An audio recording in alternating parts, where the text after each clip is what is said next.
Green Students Fundraising. What is it all about? Well, what we are is we sell, instead of kids selling chocolate bars, magazines, we offer a green alternative. So we go in and we teach kids about the environment, teach them about the 3Rs and how they can go out and make a difference. So not just teaching them about it, but what they do is they go and sell green products as a way to help the environment. And by doing so, they're raising money for their schools at the same time. And they're offering products that people already want to buy. So no one really loses from the equation. The idea came from traveling in New Zealand. They live a lot more sustainable there. They're a lot greener. And when I was there, I was kind of struck by how you can kind of live with the environment and still have a fully functioning economy. I was thinking, there has to be ways here because eventually we're going to have to go green as well. And I came up with the idea that, everyone was selling light bulbs, but not everyone was buying them. So we ended up selling, why not have kids sell them? People buy them and save money, and then kids can learn about the environment. So it was just a natural fit, and it's kind of grown from there to the point where we're not about light bulbs anymore. We're all about, we have a full educational piece. We have a whole bunch of products that we're bringing to the table that everyone already wants to buy. Right. And we're able to kind of offer a lot better package to the schools than what we were before. So we get the little altruistic, do a good thing, but also able to raise money at the same time. It's amazing watching it grow.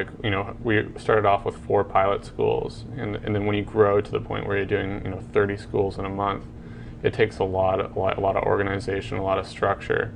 So we worked really well over the last 3 months to put that structure in place. So not just 1 or 2 people running the organization, but you have a staff of 7, and we don't do all the projects ourselves. So anything that comes into us gets worked in quite seamlessly. So what did you find that motivated the kids?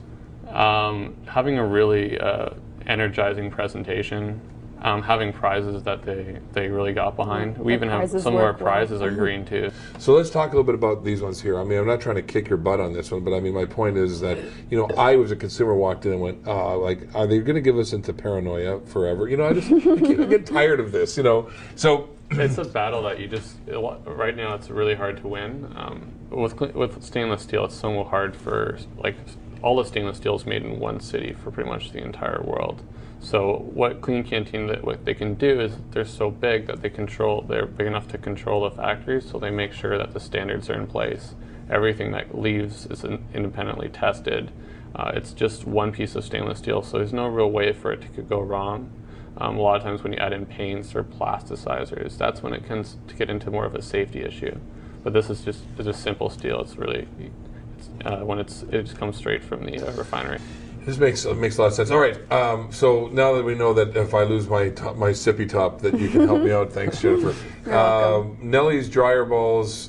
When you're doing presentations, I guess you're talking to kids in schools about, what works and why it works. It's obviously I'm just going to assume you're tying in what good choices can be made. So it also talks about this product. Yes. What is it? Well, basically you put these 2 balls into your dryer and it breaks your fabrics up, so it takes less time to dry your clothes. So you're using less electricity and reducing your carbon footprint. Really? And and this is a product that it got its start in Europe? The UK, the UK is where they come from. Yeah, and they're very popular now. Yeah. Yeah.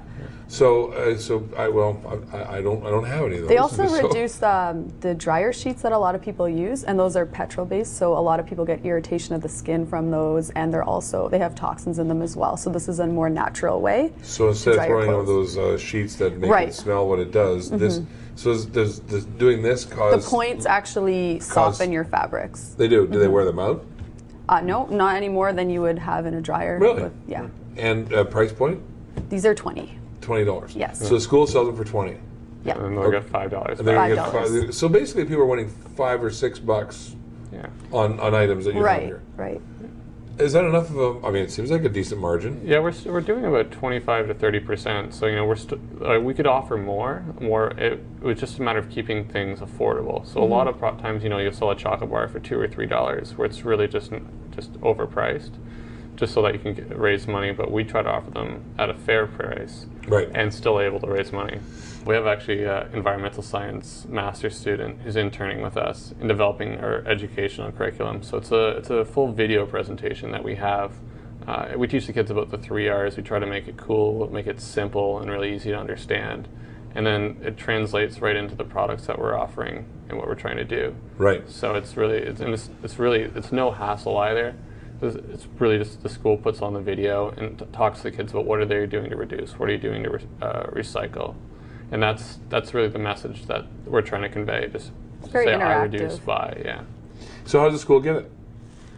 We send it off to them, so we create the DVDs, and they do the presentations themselves. And do you charge for that package for them to buy the package? It's all included. What's great about our programs is there's never a cost to the school at any point in the program. They never have to outlay anything. So we take care of everything for them. There's no risk. There's no cost.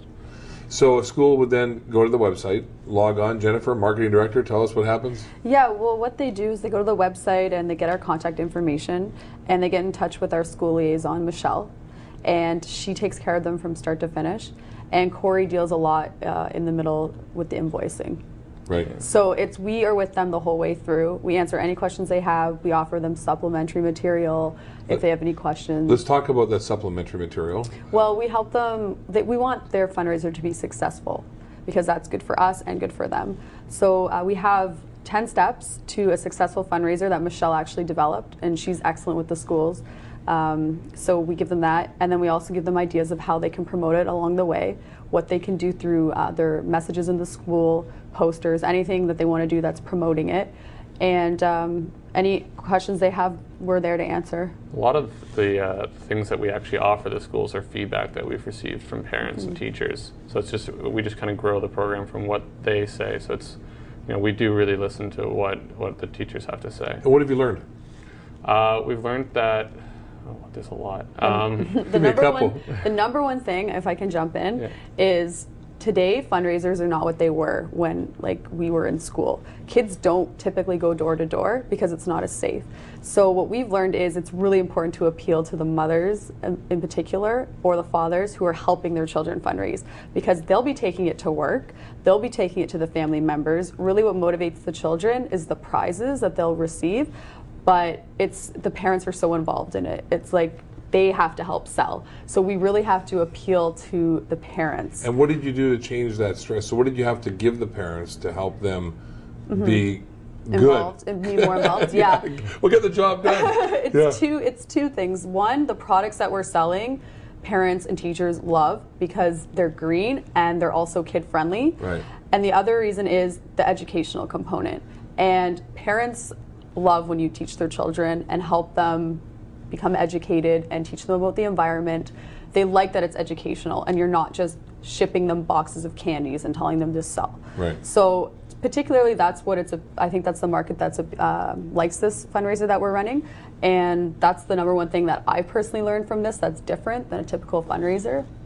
We actually currently do schools, but as well as church groups, clubs, sports centers. Yeah, sports teams and everything else. And the sports teams have big. Yeah, we big serve all those different groups. Yeah. Yeah. How many? Predominantly, though, it's elementary schools because they typically are the ones that have to fundraise every year. Yeah. But yeah, what's really interesting is we actually find a lot of schools that create their green team. They'll organize this, and we'll actually provide a lot of seed funding. That's it ends up being probably the best club in the school. Yeah. Based on how much money they have. So yeah. It's pretty funny. How do you find before we go to how you get the products? How do you find places that traditionally are low economic areas? Are you making an impact? It's easy to go to the schools that have a higher income area, but what about the lower income areas? Well, I remember one of the first schools we did was Winchester Public School, which was in a poor area of Toronto, and we didn't think it was going to do well. It was actually our best school for the semester. And ends up it's just a matter of the drive of the students and the support of the community. What we offered light bulbs back then, and what we're also getting back into now is a lot of lower price items, so not necessarily just a $10 or a $20 product, but some that are under 10, even as low as $5, so that are still able to raise money. That's what we're looking into right now. Yeah. It's done quite well. Even soccer teams, you have a team of 10, 15 girls, they'll sell, we had a group that sold 300 water bottles. And it's just, that's a quick $2,000 for their team, for their traveling team. Yeah, bam. And they don't have to do much work. And then they end up coming back. We had a school that came back and did 9 orders. in a spring of all of our products because they just Right. kept wanting to come back and back and back.